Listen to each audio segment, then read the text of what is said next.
최근 글로벌 금융시장 상황에 대해서 살펴보는 시간입니다.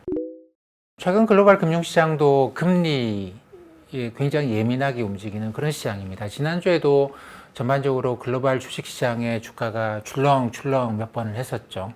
근데 이게 가장 큰 이유가 장기금리의 상승이라고 이야기를 합니다. 미국의 10년짜리 국채금리는 1.5% 올라갔다가 다시 좀 내려갔다 다시 이제 거의 1.6% 가까이 올라가고 있는 상황인데, 금리가 올라가니 유동성이 마르고 주가가 떨어진다, 뭐 이런 식으로 말씀하시는 분들이 많으세요.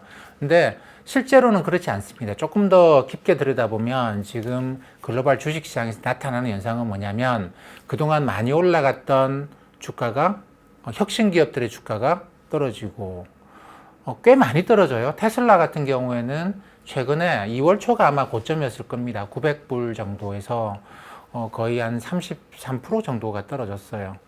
뭐 아마존 같은 경우에도 고점에 비해서 한 16% 정도 떨어진 것 같은데, 이런 식으로 우리가 혁신 기업이라고 하는 기업들이 주가가 상당히 큰 폭으로 떨어졌습니다. 지난주만 보더라도 주가가 이런 기업들 같은 경우 하루에도 5%씩 10%씩 푹 떨어지는 현상이 나타나요. 근데 주가 지수로 보게 되면 나스닥은 좀 떨어졌습니다만 다우존스 지수는 그냥 지금 사상 최고치 행진을 하고 있습니다. 지금도 지난 주말 기준으로 보게 되면 사상 최고치에서만 1% 정도, S&P 500 대형주들도 그렇죠. 한 2% 정도 떨어져 있는 것에 불과해요. 근데 이렇게 이 말은 무슨 말이냐면, 이게 많은 기업들의 주가가 그렇게 금리가 장기금리가 올라가면서 떨어지고 있는 중이 아니라는 이야기죠. 경제가 좋아질 것 같다. 백신이 계속 보급이 되지 않습니까? 그러면서 미국의 경우에 확진자 수를 추이를 보면, 이렇게 하다 보면 한 5월달, 6월달이면 이 바이러스라고 하는 게 팬데믹은 아니겠네. 흔히 말하는 엔데믹, 그냥 풍토병 정도. 그러니까 지역에서 돌고 이 지역에서 돌면 이 지역 좀 폐쇄하고 이런 정도에 그치겠구나. 그러면 전국적으로 도시 봉쇄가 일어나지는 않을 거다. 그리고 이미 몇 개 주에서는 마스크 의무 사용 그런 것들이 이제 뭐 그런 제한을 풀고 있기도 하죠. 5월달, 6월달쯤이면 경제가 정상화되겠네라는 것 때문에, 그러면 그동안 사람들이 다니지 못했던 여행도 다니겠네, 외식도 많이 하겠네, 사람들의 활동이 증가하겠네. 이것 때문에 그동안 이제 그 팬데믹의 영향으로 주가가 많이 떨어졌고 크게 반등하지 못했던 종목들은 쭉 올라가고 있습니다. 뭐 가령 GE 같은 경우에도 떨어진 이유로 지금 주가가 최고치를 계속 치고 있는 그런 상황이죠. 52주 최고치를 치고 있는 그런 상황입니다. 그것뿐만이 아니죠. 우리가 이제 그 섹터라고 표현을 하는데, 보통 산업 이런 이야기 많이 합니다. 인더스트리. 근데 그 산업을 몇 개를 모아서 섹터라고 불러요. 그리고 글로벌 금융시장에서 기관 투자자들은 일반적으로 이 섹터를 중심으로 해서 주가를 많이 이야기를 합니다. 그 섹터에는 일반적으로 인정되고 있는 게 한 11가지 섹터를 이야기를 합니다. 제가 하나씩 말씀을 드리면, 에너지, 그러니까 뭐 정유를 포함해서 미국 같으면, 미국이나 다른 나라면 실제로 원유를 갖고 있는 그런 기업들도 많겠죠. 원유를 이제 캐는 그런 기업들도 많을 것이고, 에너지 관련 이거 하나의 섹터입니다. 여러 개 안에 그 하위 산업들이 들어가 에너지 하나 있고, 그 다음에 이제 소재, 뭐 철광석이 어떻다, 구리가 어떻다, 이런 이 소재들이 있겠죠.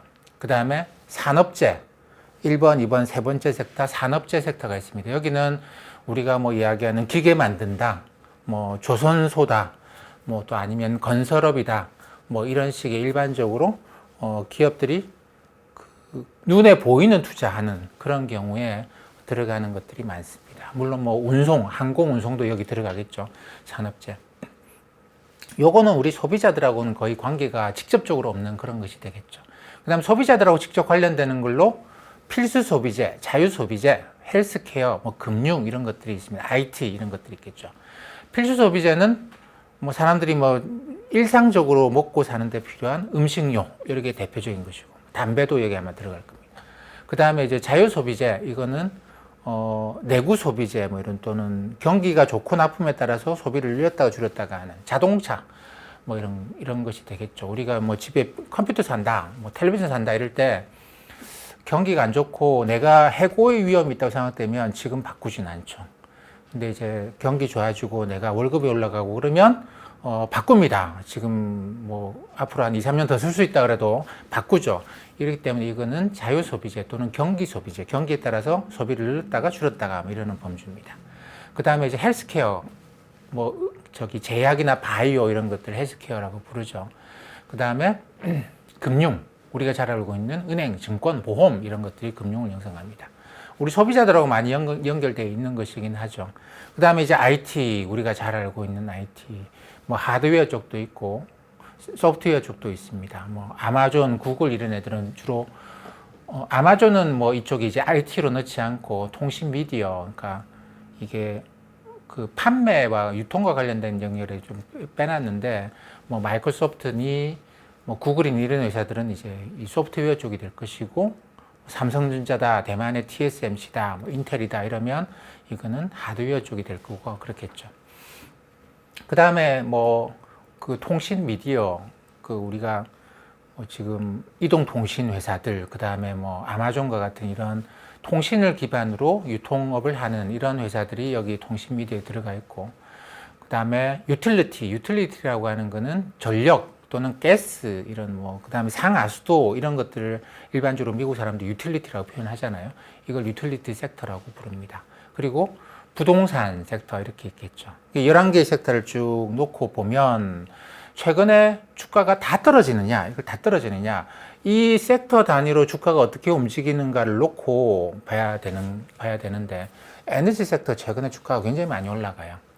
그동안 경기 안 좋았다 이런 것도 있고, 또 바이든 행정부에서 친환경 정책을 쓰면서 제가 지난번 시간에도 말씀드렸습니다만 진짜 친환경 정책이 많은 분들이 그런 말씀하세요. 아니 친환경 하는데 친환경 산업은 언제 공장이 제대로 돌아갈까요? 언제 생산활동이 활발해질까요? 주가는 많이 올라가는데 실제로 생산활동 그걸 뭐 설치하고 이런 거는 그렇게 활발하지 못하거든요. 왜냐하면 이게 어쨌든 너무 비쌉니다. 아직까지 너무 비싸죠. 그렇기 때문에 친환경이 본격적으로 산업이 커지려 그러면 공장이 잘 돌아가려 그러면 이게 친환경 쪽에서 연료 단가가 확 떨어지거나 안 그러면 전통 에너지 유가가 확 올라가거나 둘 중에 하나예요. 전기차 그냥 사람들 사라 그러면 안 사잖아요. 정부가 보조금 줘야 돼요. 왜냐하면 비싸기 때문이죠. 배터리가 비싸기 때문인데. 근데 이렇게 한번 생각해 보시죠. 정부가 보조금 줄 돈이 없어요. 그런데도 전기차 보급을 획기적으로 늘리려면 어떻게 하겠습니까? 지금 우리가 이제 뭐 운전하다가 주유소 가면 5만 원 넣어주세요 하잖아요. 근데 똑같은 차인데 50만 원 넣어주세요 하는 상황이 온다고 한다면, 유가가 그렇게나 올라버린다고 한다면, 그러면 이 전기차가 비싸더라도 사람들이 내연기관차 안 사고 전기차를 살 수밖에 없겠죠. 그렇기 때문에 어떻게 보면 이제 시장의 자율적인 기능에 의해서 정부가 보조금 주고 이런 거 말고 시장의 자율적인 기능에 의해서 이게 친환경 쪽으로 가려 그러면 정말 역설적이지만 전통 에너지 가격이 확 올라가야 되는 겁니다. 작년에 이제 중국이 석탄 발전을 제한을 했어요. 그 제한을 하면서 뭐 친환경 쪽으로 이제 뭐 우리도 파리 기후 협약의 정한 바에 따라서 저기 뭐 넷제로라고 하는 거는 이산화탄소 배출과 이걸 이산화탄소를 이제 좀 없애는 이걸 합쳐가지고 제로로 만드는 걸 뭐 시진핑 국가주석이 2060년까지는 달성하겠다 뭐 이런 이야기를 했는데, 그러면서 석탄 발전을 줄이기 시작했는데 그러면서 이제 석탄 수입을 줄여버렸죠. 근데 석탄 발전을 줄이는 속도랑 이 석탄 수입 줄인 속도랑 이 수입 줄인 속도가 더 빨랐거든요. 석탄 가격이 폭등합니다. 근데 석탄 가격이 폭등하지 않고서는 이렇게 값싼 연료인 석탄을 어떻게든 암시장을 통해서든 어떻게든 구해가지고 떼게 되겠죠. 근데 석탄 가격이 확 비싸버리면 석탄에 의존하던 기업이나 가게가 비싸니까, 암시장을 통해서 구해봤자 비싸니까 어쩔 수 없이 다른 식으로 돈을 좀 들여서라도 친환경 난방으로 바꾸려고 하지 않겠습니까? 그러니까 정부가 집집마다 다니면서 감시하고 석탄 못 되게 하고 가스로 바꾸세요라고 이야기하는 것보다 훨씬 더 효과적인 방법은 석탄 가격을 끌어올려 버리는 그런 것이 될 겁니다. 그렇게 본다고 한다면 에너지 가격이 최근 올라가는 거는 어떻게 보면 우리가 선택한 것이죠. 우리가 친환경으로 가려고 하잖아요. 친환경에 반대하는 사람들은 없습니다. 그러다 보니까 경기가 좋아질 거야. 앞으로 에너지 소비가 늘어나겠네. 근데 지금 친환경은 아직까지 그렇게 발전 용량이 안 나오는데, 이거 발전 용량 나오려 그러면 시간이 많이 걸릴 건데, 그러면서 이제 에너지 가격이, 전통 에너지가 올라가고 에너지 섹터 주가가 많이 올라갔어요. 소재 마찬가지입니다. 철강석, 구리 이런 거 다 마찬가지죠. 뭐 이게 이제 글로벌하게 수요가 폭발적으로 증가하는 상황은 아닙니다만 경기 좋아지고 있잖아. 그리고 광산들이 그동안 문을 많이 닫았어요. 뭐 우리 식당, 카페만 문 닫은 게 아니고 다른 나라에 있는 광산들도 어떻습니까? 사람들이 모여서 캐야 되잖아요. 이거 뭐 저기 도끼를 들고 꼭 캐진 않는다고 해서 사람들이 모이고 좁은 객로에 들어가 있고 하다 보니까 바이러스가 쉽게 전파가 되죠. 그러다 보니까 이게 많이 문을 닫았습니다. 그러다 보니까 공급이 줄어들어있는 상황이에요. 그러면서 이제 또 한편으로는 미국이나 중국 사이의 갈등이, 경제 갈등이 강화되면서 기업들이 그런 생각을 합니다. 야, 이거 재고를 좀 확보해놔야 되겠네. 이런 식의 생각을 하면서 이쪽 철강, 소재 산업도 주가가 이제 올라가고 있어요. 그다음 산업재, 경기 좋아진다는데 금리 좀 올라간다고. 그리고 기업들 일반적으로 자금 조달하는 게, 투자를 위해 자금 조달하는 게 10년짜리 자금 조달 안 하거든요. 2, 3년, 길면 한 5년짜리로 자금 조달합니다. 우리나라에서도 회사채 가장 기본이 되는 벤치마크 지수는 3년짜리 회사채입니다. 그러다 보니까 이게 10년짜리 금리 올라간다고 기업이 투자를 줄인다? 아닙니다. 이쪽도 주가는 괜찮아요. 그 뭐 필수 소비재, 이쪽은 주가 좀 떨어졌습니다. 왜냐하면 테슬라의 자동차 때문에 그런 게 있고, 뭐 이것저것 쭉 보게 되면 이 제일 위에 제가 말씀드렸던 에너지, 소재, 산업재, 이게 이제 기업의 활동과 관련된 건데, 이쪽은 금리하고 무관하게 주가가 올라가는 현상이 생긴 것이죠. 이쪽 비중이 높은 다우존스 지수, 전통 산업들이 많은 다우존스 지수 주가가 지금도 계속 올라가고 있는 중입니다. 이 때문에 장기 금리가 올라가면서 주가가 떨어진다, 이렇게 이야기하는 것은 정확한 표현이 아니에요. 장기 금리 올라가고 있고 그 과정에서 손바뀜이 일어나고 있다. 그동안 경제가, 바이러스가 계속, 팬데믹이 계속되고 경기가 계속 안 좋아도 정부가 돈을 풀고 중앙은행이 금리를 낮게 유지하고 유동성의 힘으로, 그리고 재난지원금 이런 거, 경기부양책 이런 거 받아가지고 돌아간다라고 생각을 하면 몇몇 종목들만 주가가 계속 올라가는 일이 생겼었죠. 뭐 언택트가 어떻다, 뭐 테슬라가 어떻다, 이런 일이 있었는데 이제 그런 게 아닌 것이죠. 제가 이제 여러 가지 표현을 썼는데, 우라가미 군 이후에 금융장세이 지나갔다라는 겁니다. 정부가 돈 풀고 중앙은행이 돈 풀고 해서 주가 올라가는 그런 시기에는 이미 지났다라고 하는 것이고, 실적장세. 앞으로 어떤 게 실적이 좋아지지? 뻔하지 않습니까?